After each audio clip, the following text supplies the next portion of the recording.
नमस्कार।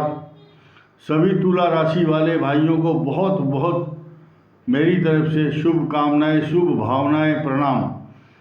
मैं आप लोगों के लिए ये वीडियो लाना इसलिए ज़रूरी समझा है क्योंकि अभी एक दो ग्रहों का जो परिवर्तन हुआ है ये कुछ पॉजिटिव चीज़ भी है आपके लिए कि आपके धन स्थान में अभी इस महीने में, नवंबर में, कुछ अपॉर्चुनिटीज आएंगी। आपको धन मिलेगा, आपकी वाणी अच्छी होगी, आपकी चिंताएं कुछ कम होंगी, आपके कुटुंब में प्रेम, सौहार्द, प्रेम का वातावरण बनेगा। और चतुर्थ भाव में जो शनि है ये आपको भूमि, भवन, वाहन, कुछ संपदा देने के लिए तैयार बैठा है। जिन जिन की कुंडली में अच्छी महादशा चल रही है, भूमि, भवन, वाहन का लाभ होगा।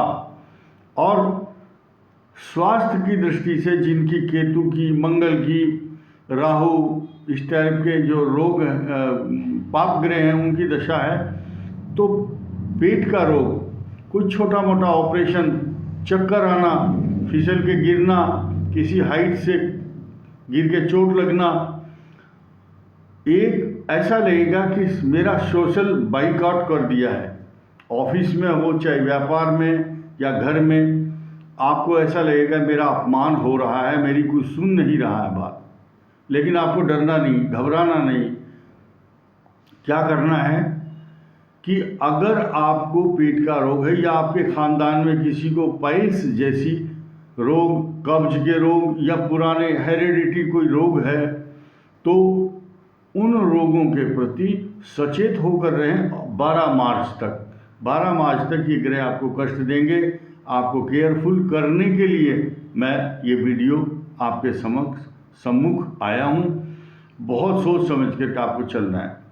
और एक नई चीज़ ये है, रामायण में एक चौपाई आती है, जहाँ सुमति तहाँ संपत्ति नाना, जहाँ कुमति तहाँ विपद निधाना।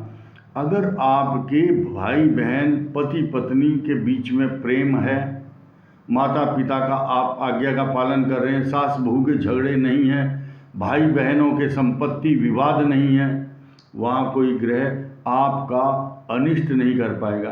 तो नुकसान कितना करता है ग्रह? सिर्फ 30%। अगर प्रेम नहीं है, घर में विवाद है, ग्रह क्लेश है, अशांति है, 30% नुकसान पहुंचाता है। और अगर आपस में घर में क्लेश हो रहा है, प्रेम नहीं है, कोई एक दूसरे की कहना नहीं मानता, एक दूसरे को खाने को दौड़ता है, आंख निकालता है एक दूसरे की तरफ, तो ग्रहों का 10 गुना प्रभाव उस परिवार के ऊपर, और जिसके ऊपर ढैया, साढ़े साथी, पाप ग्रह चल रहे हैं तो कई गुना प्रभाव डालता है।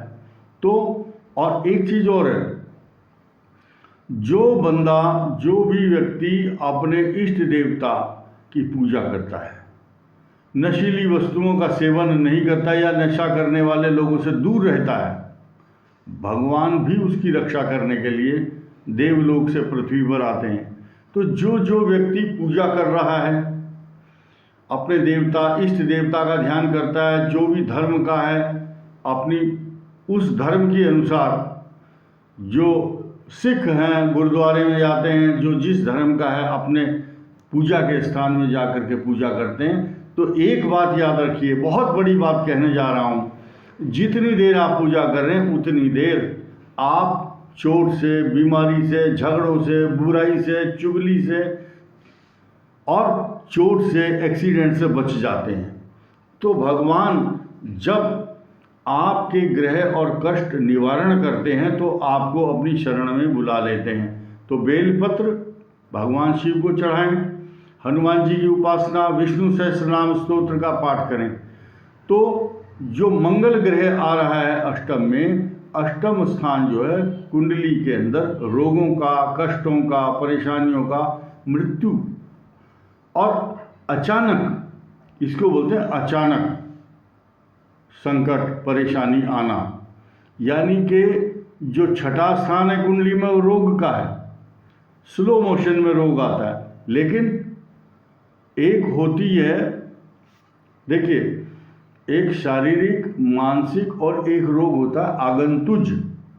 आप जा रहे हैं, फिसल गए अचानक, आपका इरादा नहीं था फिसलने का, दुर्घटना आपकी इच्छा से नहीं होती, चोट अचानक लगना, तो ये सब आगंतुज रोग हैं।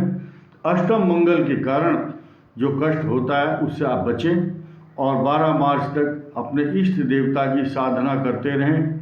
आपको निश्चय ही पाप ग्रहों की कोई छाया नहीं पड़ेगी और आप सुखी रहेंगे। बस आवश्यकता है घर में प्रेम भावना और पति पत्नी के बीच में कोई क्लेश ना हो, तभी आप सुखी रहेंगे। इसी के साथ मैं अपनी बात को समाप्त करता हूँ। धन्यवाद, नमस्कार।